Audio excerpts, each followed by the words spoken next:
এই কারণেই হযরত উমরের ইন্তেকালের পরে যখন হযরত উমরের গোসল দেওয়া হইতেছিল, হযরত উমরের পিঠের ভিতরে চাবুকের বাড়ির দাগ দেখা যায়, ঘা হয়ে গেছে দেখা যায়। লোকেরা বলে, যারা গোসল দিয়েছে তারা বলে আমিরুল মুমিনিনের পিঠের ভিতরে বেত্রাঘাতের চাবুকের দাগ। আমিরুল মুমিনিনকে চোখ তুলে তাকায়া শাসন করবে এমন মানুষ তো মক্কা মদিনায় নাই। সেখানে খলিফাতুল মুসলিমিন আধা জাহানের খলিফার পিঠে চাবুকের দাগ কেমনে আসলো? ফ্যামিলির লোকেরা বলে, বাবার জীবন ডায়েরি আছে, জীবন ডায়েরি, যেই ডায়েরিতে সকাল সন্ধ্যা নিজের নেক আর নিজের গুনার হিসাব বাবা লিখতেন। নিজের অপরাধ আর নিজের সুকর্মকে লিপিবদ্ধ করতেন। কোনদিন সন্ধ্যা বেলায় যদি দিনের ইবাদত কম হয়ে যেত, তাহলে নিজের পিঠে নিজে দুর্রা মেরে নিজেকে নিজে শাসন করতেন, ওমর কাজটা ভালো করো নাই। এইরকম হিসাব নিকাশের কারণে উমরের মাকাম হলো হযরত উমর সম্পর্কে উমরের বক্তব্য, উমরের সম্পর্কে জিব্রাইলের বক্তব্য, জিব্রাইলের বক্তব্য। আল্লাহর রাসূল সাল্লাল্লাহু আলাইহি ওয়াসাল্লাম হযরত জিব্রাইলকে বলে, জিব্রাইল, আমার উমরের কোন গুণগানকে আপনি একটু বলতে পারেন না? হযরত জিব্রাইলের বক্তব্য হলো, আল্লাহর নবী, আমাকে যদি 950 বছর ভইরা নূহ নবীর হায়াত ভইরা যদি আমাকে 1000 বছর ব্যাপী যদি আপনার উমরের প্রশংসা বলতে বলা হয়, আপনার উমরের এত গুণ আমি জিব্রাইল বর্ণনা করে শেষ করতে পারবো না। এই যে এত গুণ, এটা ওনার তাকওয়া আল্লাহর কারণে।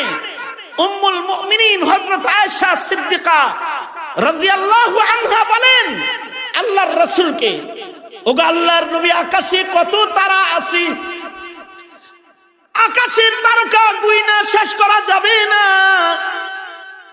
ওগো আল্লাহর নবী, আপনার উম্মতের ভিতরে এমন কেউ কি আছে যার নেকি গুইনা শেষ করা যাবে না? আকাশে কত তারা, এটা যেমন মানুষের গুনার সাধ্যের বাইরে। ওগো আল্লাহর নবী, আপনার উম্মতের ভেতরে এমন কোন মানুষ আসেনি যার নেকি গোনা ফিরিস্তাদের সাধ্যের বাইরে? এই ফিরিস্তারা তার নেক গুনাহ শেষ করতে পারবে না, এমন কেউ কি আছে? হযরত উম্মুল মুমিনিন আয়েশা মনে মনে ভাবতেছেন, আমার বাবা আবু বকরের নামটাই বুঝি আল্লাহর নবী এখন বলবেন। আল্লাহর রাসূল বললেন, হ্যাঁ আয়েশা, আমার উম্মতের ভেতরে এমন মানুষ আছে যার নেকি গুনাহ শেষ করা যাবে না। হযরত আয়েশা বলেন, তার নাম কি? আল্লাহর রাসূল বললেন, তার নাম হলো উমর। উমরের জীবনে এত নেক উমর কামাই করেছে যে উমরের নেকি গুনাহ ফিরিস্তারা শেষ করতে পারবে না। হযরত আয়েশা সিদ্দিকা বাচ্চা মানুষ, ওনার দিলের ভিতরে চিন্তা হইলো, তাহলে আমার বাবা কই গেল? উনি বলে, ওগো আল্লাহর নবী, আমার বাবার কি নেকি এরকম না? আল্লাহর রাসূল আবু বকর সম্পর্কে আজব ফজিলত বর্ণনা করে আল্লাহর রাসূল বলে, তোমার বাবা আবু বকরের মান আরো আলাদা। তোমার বাবা আমার সাথী গারে সওরের সাথে আবু বকরের শুধুই মাত্র গারে সওরের ভিতরে যে মুহাব্বত আর যে তাকওয়া সহ আমাকে যে গারে সওরে তোমার বাবা পাহারাদারি করেছে, তোমার বাবার হিজরতের রাতগুলা যদি মিজানের এক পালায় দেয়া হয় আর উমরের টোটাল জিন্দেগি ধইরা যদি আরেক পালায় দেয়া হয়, আবু বকরের হিজরতের রাত্রির পাহারার দাম আল্লাহর কাছে বেশি হয়ে যাবে। এই কারণে হযরত উমর আবু বকরকে বলতেন, আবু বকর তোমার হিজরতের রাত কয়টা আমারে দিয়ে দাও, আর আমার গোটা জিন্দেগি তুমি লয়ে যাও। আমার জিন্দেগির সব নেক আমল তোমাকে দিয়ে দিই ভাই আবু বকর। তোমার হিজরতের রাতে যে রাসূল পাহারা দিয়েছো, শুধু ওইটা আমারে দিয়ে দাও। এই যে উনাদের মর্যাদা, এই মর্যাদার মূল রহস্য হলো তাকওয়াল্লাহ। আল্লাহর ভয়ের কারণে উনাদের জীবনে এত উন্নতি। কারণ প্রতিদিন সকাল বেলায় নিজের নেকি লিখতেন আর নিজের গুনাহ লিখতেন। আমরা দোকানের হিসাব লিখি, বেতনের টাকা কোনটা কোথায় খরচ হলো তা লিখি, বিদেশ থেকে কামাই করা অর্থ কয় টাকা কাকে দিয়ে দিলাম, বিবিরে কত দিলাম, ভাইকে কত দিলাম, অ্যাকাউন্টে কত দিলাম, সব লিখি।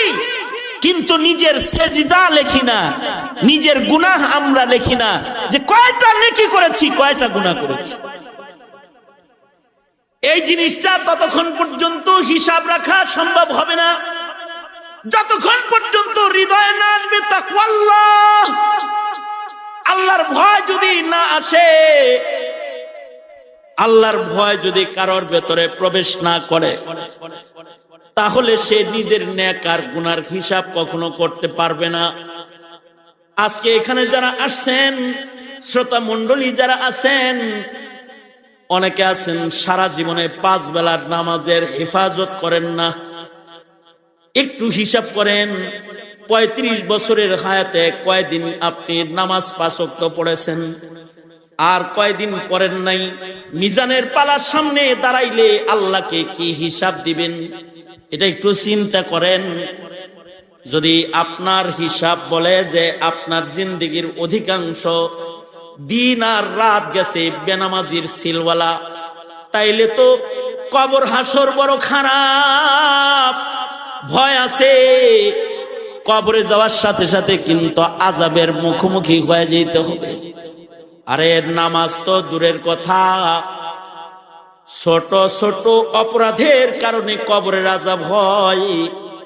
ছোট ছোট অপরাধের কারণেও বান্দাকে দোজখের আগুনে জ্বলতে হবে।